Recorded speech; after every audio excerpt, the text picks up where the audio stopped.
Back to Periscope. We are live in Truro, Nova Scotia along the banks of the Salmon River for a force of nature, a phenomenon of nature, the tidal bore. One of the most rapidly rising tides in all of the world. This is Salmon River. It feeds into Cobequid Bay, which is back up this way, and quite literally 10 minutes ago, this nothing but mud riverbed. You can see all of the mud of the riverbed all over here. The banks were down to about here. Where my son is right there, he was probably another 3 or 4 feet further down this way, standing on boulders and rocks that are now completely covered. He's had to retreat probably 4 or 5 feet backwards and higher. As we look down the river, I apologize, the wind is probably strong and going right into the mic right now. I'll try and cover it as much as I can. All down this way, this was completely mud bed. There was actually a very large, almost like a tank or a drum. That looks like it's been there for 100 years, but it was completely out in the open, probably 12 feet long and probably 8 or 9 feet high. That's now completely covered. All this within literally 10, 12 minutes. The water continues to rush in this way from the Cobequid Bay, down in here. All this area on the last scope, when I ended, all this area over here was all the higher levels of the riverbed, all now covered in. And again, it's remarkable to see, and if you Google Truro, Truro, Nova Scotia tidal bore, I'm sure there'd be a Wikipedia write-up or some kind of write-up about the tidal bore and the uniqueness of it and how it truly is an amazing force of nature. And not only for the locals who will come and watch it, but this is a main tourist attraction for anybody coming into Truro. They will actually plan a trip around the tide times. And the other thing is, this is tide coming in, but also at low tide, when you see the tide rush out, it's a remarkable thing to see because you'll see the wall of water for low tide will rush up this way, and you literally see the Salmon River almost like you've pulled a plug in a sink, and it starts to empty out as the water retreats back towards Cobequid Bay for low tide. So it was just a thank you, Jan Mac, for inviting the followers. Appreciate that very much. San Francisco Giant. Oh, Davey, thank you very much. Great to have everybody on board here. Also, I've got a replay on here of when the tide first started to come in. And it came up this way, and you can literally see the wall of water rushing up. And again, my son, he's 16, much braver than I, was down probably over in this area. It was complete mud bed, and he was standing on very huge boulders that you see here. And within a matter of minutes, and he was actually stunned by how quickly the tide came in and how quickly he had to retreat. Jan Mac, you're going to see it sometime. You're close enough. Where exactly are you? That's very cool. And again, just to see the rush of water and how it came up, and within minutes. Oh, Dartmouth. Oh, man, that's awesome.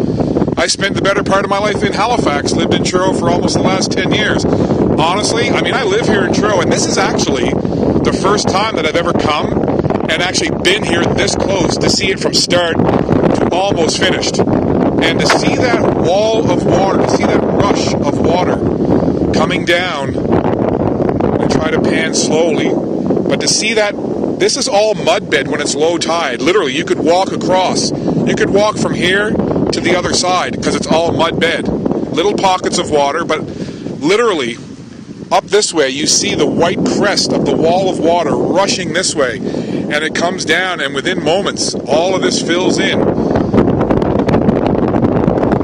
and it all comes down in this way. And again, I'll have to arrange some time to be here for the opposite, for low tide, because again, it's the great thing about the low tide is it's almost like you pull a plug and all the water drains, and you see the opposite. You see that crest and that rush of water pulling this way. Literally, you see this empty out, and within a very short amount of time, the opposite happens. At low tide, this becomes all mud bed again.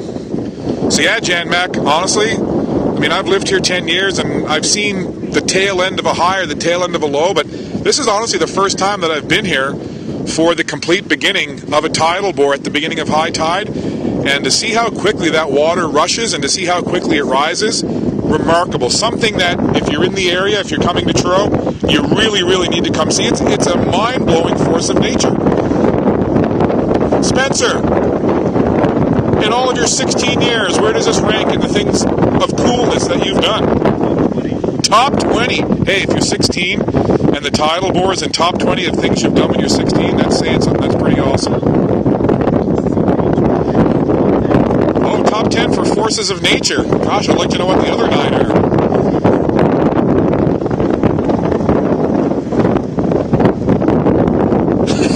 You never saw the reversing tides in St. John. Do you know what my very, very first memory of St. John is? It is windy, and I do apologize. Usually I'll have my Pro mic with me, and I can make it a little better because I can tuck the mic away. But I'm just going off of the phone mic right now, and I know that you're getting the full brunt of the wind. Even if I try to block it, it creates kind of a wind tunnel. So now the wind is actually coming right in my face this way. So hopefully having the microphone away from the wind side, it won't be as bad. My first memory of St. John was when I was just a kid. We had first moved to Nova Scotia. I'm originally from Newfoundland and Labrador.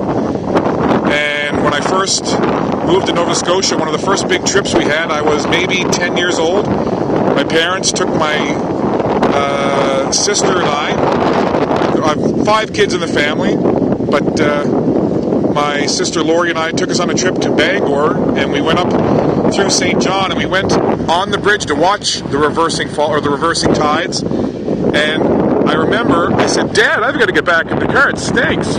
It was the smell of the pulp and paper mill. I couldn't hack it. I had to get back in the car. I couldn't stand on the bridge. Where I'm standing, I'll show you my flip-flop. I'm right, oh, my foot's half buried. I'm right on the shore. And then we'll look this way. You're going to get the wind again, so I do apologize, because now the wind's going to be blowing straight into the phone. So right over there, that's the highway. There's the parking lot, and they're doing some renovations here. There used to be like a tourism hut or something right up here, but that's just, they're doing some renovations and stuff up there because the county, I guess, now owns this land, so they're doing some changes and renovations there. That's the parking lot where you park up there, and then that's where the old train trellis, I think, used to be. Right over there is the highway. Truro's over this way, just right beyond those trees. There's the highway. There's a new car dealership right there, and then that's the highway that takes you up toward, either you go that way towards New Brunswick or that way towards Cape Breton. And it's just outside of Truro. If you were coming in the highway, Jan, you know when you're coming on the 102 and you're going towards, where you're going north, and you know where you pass the big statue of, oh my gosh, why is his name escaping me, that large statue? The First Nations, oh my gosh. I totally can't think of his name right now. That's terrible. Ay. The Gloose Cap, my goodness. As you're coming north and you just start to get in towards Truro Heights there, the Millbrook Power Center, where there's a Super 8 hotel and the large statue of Gloose Cap. The visitor center is there, the movie theaters.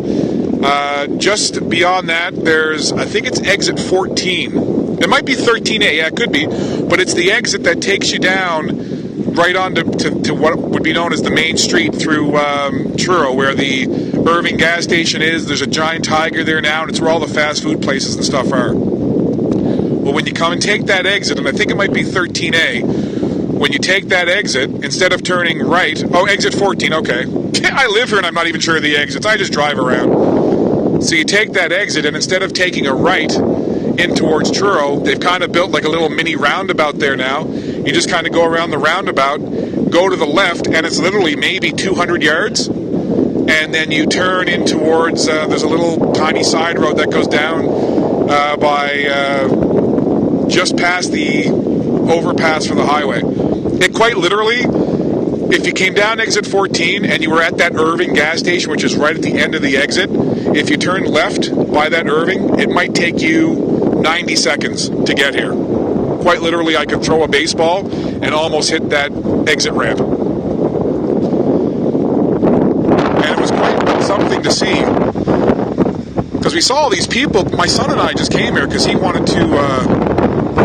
just wanted to kind of come down and throw some rocks and stuff, and then we were hanging out, and he was like, "Dad, what are all these people doing here?" And when I saw all these people starting to fill in at the picnic tables and the seats, I was like, "Man, we must be getting close to a tidal bore."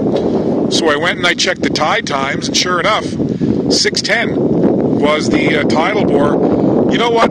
I've got to say, high tide or low tide, both are equally very cool.